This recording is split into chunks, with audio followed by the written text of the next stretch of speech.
Why, hello YouTube! Greetings from the Lazy Eyebrow Reviewer to a review of episode I can't remember the number anymore. It's a little embarrassing.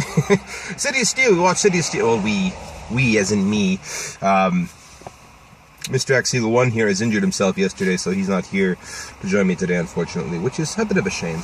But anyways, I watched City of Steel, and it was the one where it starts off with Laserbeak flying through New York, and like it just gets right into it. That Megatron's building something, and all of a sudden he gets the Constructicons to sink the Empire State Building, and then the Autobots are alerted, and then the Autobots run to New York, because that's what needs to happen.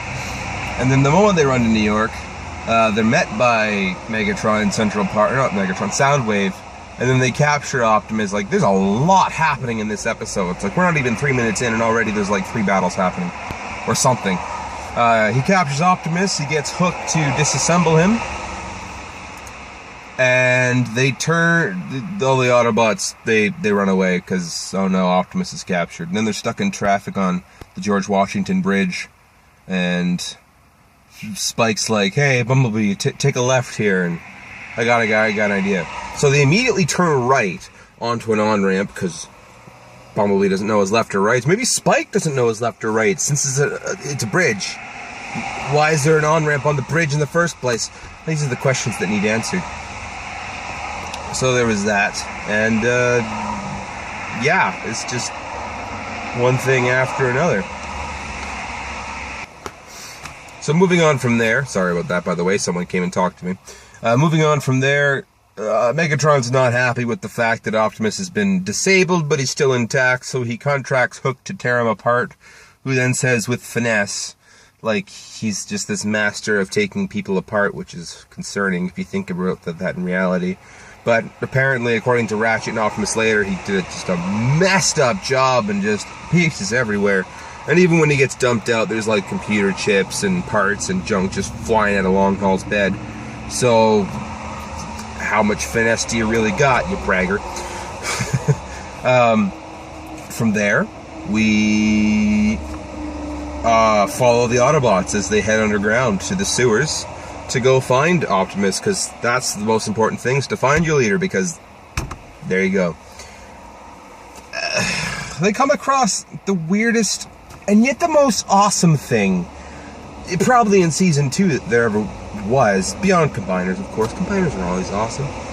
They come across Croctimus Prime, and they can't figure it out, because what is this Optimus-colored alligator that's following? I've made fun of them in so many episodes of Overdose, just because I know it's a children's show, but man, Autobots are dumb. Like, really dumb. Like, it's an Optimus-colored alligator. Hound sensors are telling him Optimus is behind. That doesn't make sense. So maybe kind of clue in. That's Optimus. After that, I can't even remember. There was so much to this episode. I felt like a Michael Bay movie almost, but except good.